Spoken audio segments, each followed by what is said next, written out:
আরে মামা general hospital চলো। যাবো না মামা। আরে কেন যাবো না? আরে কইলাম তো। আরে ভাই কি ব্যাপার, আপনি আমার রিক্সা উঠলেন, কইলাম না যাবো না আমি। টাকার জন্য রিক্সা চালাও না? আরে টাকা দিলে আমি যাবো না, আপনি নামেন। তোমার 500 টাকা তুমি 1000 টাকা তুমি যাবা? আপনি সত্যি আমার 500 টাকা দিবেন? অবশ্যই দিমু, হঠাৎ আছে তুমি তাড়াতাড়ি চলো। ভাই কিছু মনে না করলে আমার 350 টাকা দিলে দিবেন। 350 টাকা। আচ্ছা ঠিক আছে 350 টাকা তাড়াতাড়ি চল, চল না ভাই। আচ্ছা হ্যালো, হ্যাঁ আইতাছি ভাই। হ্যাঁ হ্যাঁ, টাকার ব্যবস্থা হয়েছে, আমি আসতেছি।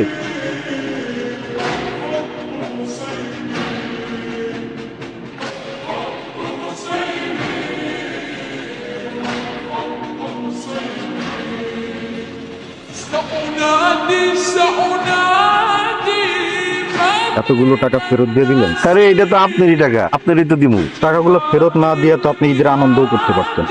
ওইটা পারতাম, কিন্তু আপনি তো বিপদে পড়তেন। আর আমার যেটুকু আনন্দ সেটুকু তো আপনার কাছ থেকে আমি পাই।